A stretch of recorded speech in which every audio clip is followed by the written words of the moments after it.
کے نبی صلی اللہ علیہ وسلم کا ردیف تھا، ایک گدھے کی سواری تھی اور اس کے پیچھے میں اللہ کے نبی صلی اللہ علیہ وسلم کے پیچھے بیٹھا ہوا تھا.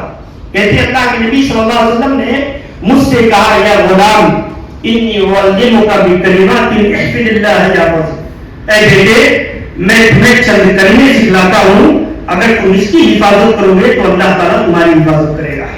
اور اللہ کے نبی نے، آپ غور کیجئے، عبداللہ ابن عباس اس وقت ان کی عمر زیادہ سے زیادہ 12 سے 13 سال عمر کی، اور اللہ کے نبی نے ان کو عقیدے کا مسئلہ، عقیدے کا وہ باریک مسئلہ جو آج بڑے اچھے خاصے مسلمانوں کو معلوم نہیں ہے، کمزور ہے اس معاملے میں، اللہ کے نبی صلی اللہ علیہ وسلم نے انہیں سکھایا.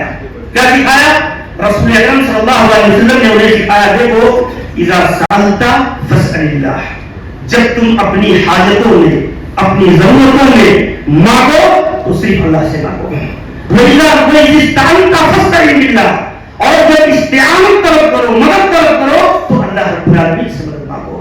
اور جان لو کہ ان الامہ الذی اجتمعت علی ان ينفعوک بشیء لا ينفعوک الا بشیء قد کتبہ اللہ لک. یاد رکھو کہ ساری امت اس بات پر جمع ہو جائے کہ وہ تمہیں نفع پہنچائے گی تو وہ اتنا ہی تمہیں نفع پہنچا سکیں گے جتنا اللہ نے تمہارے لیے لکھا ہے.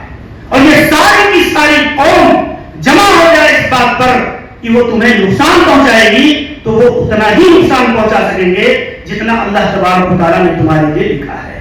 آپ غور کیجئے یہ کتنا ٹھوس، کتنا مستحکم یہ عقیدہ اللہ کے نبی صلی اللہ علیہ وسلم اپنے صحابہ کو دیتے تھے، اپنے بچوں کو سکھاتے تھے.